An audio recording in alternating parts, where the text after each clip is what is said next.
Di sini saya ada tulis sikit gambar, lukis sikit gambar di mana kalau kita lihat ya, yang pergi berhijrah ke timur adalah daripada juraian Nabi Ibrahim.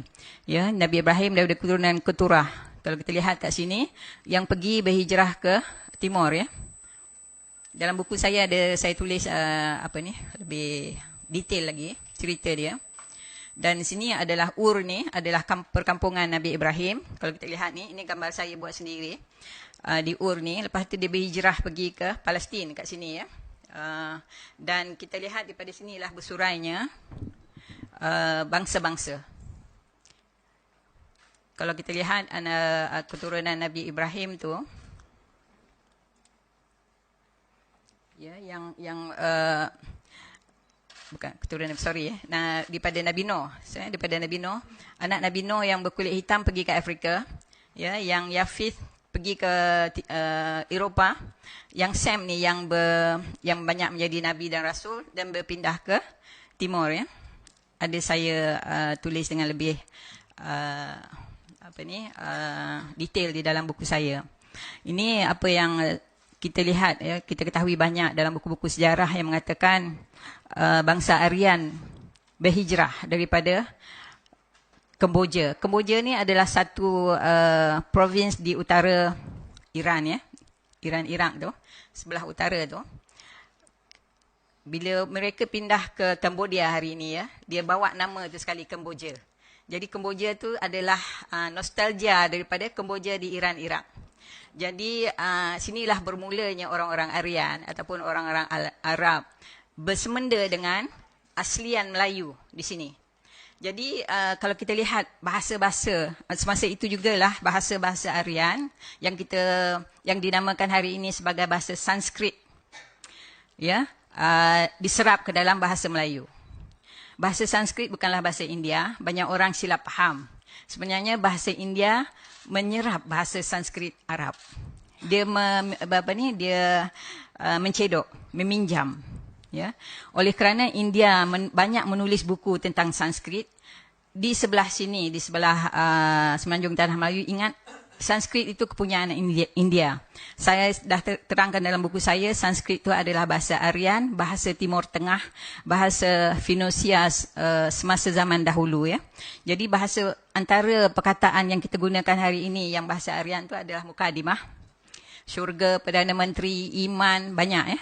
Banyak, beratus yang diserapkan ke dalam bahasa Melayu. Bahasa Melayu pun tidak kurang banyaknya ya. Antaranya besi. Besi itu adalah bahasa antarabangsa sebenarnya. Itu bahasa Melayu tulen. Ya, besi, tembaga itu semua bahasa Melayu. Ibu, emak bahasa Melayu. Madu itu bahasa Melayu. Ya. Jadi orang India pinjam pula kita punya, cedok masukkan pula ke bahasa dia. Ya. Bahasa India tak ada dalam bahasa Melayu ya. Bahasa Melayu banyak mengambil bahasa Arab, iaitu bahasa Aryan. Aryan tu adalah bahasa tua orang Arab yang kita sebut Sanskrit tadi ya. Jadi nanti saya sampai ke situ.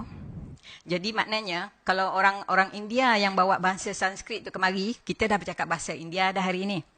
Ya, tapi oleh kerana yang bawa bahasa Sanskrit itu lebih dahulu daripada bangsa India, itu sebab kita berbahasa Sanskrit hari ini. Ya. Ini adalah tulisan Finosia. Kalau kita lihat di sini ya. Umur tulisan ni 3,600 tahun. Dan ini adalah tulisan bahasa Melayu, tulisan rejang yang kita panggil. Mirip serupa. Maknanya dan maksudnya, tulisan Melayu ni lebih tua daripada tulisan India.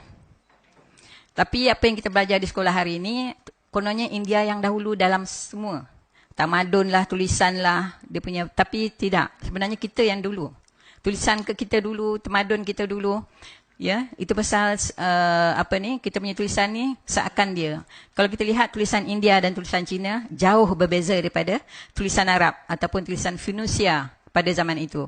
Dan kalau kita lihat di sini bunyi bahasa Aryan tu ataupun bahasa Finosia ni, dia alif beta. Kalau kita lihat rejang ni pun sama juga, bunyi dia alif beta juga. Ya, ada kesamaan. Di sini adalah bangsa-bangsa dunia yang diiktiraf dunia ya. Dahulunya kita belajar di sekolah ada 5 sahaja. Hari ini kita tahu Melayu yang nombor 2. ya, oleh kerana DNA dia yang kedua tertua. Dulu bangsa Melayu diletakkan di bawah Mongolia, tapi sebenarnya Mongolia adalah pecahan daripada kita, jadi kitalah yang utama, ya. Mongolia ni turun ke bawah, ya. Jadi di situ pun kita boleh takrifkan kita punya bangsa ni yang tertua dan bukanlah bangsa-bangsa pendatang, ya.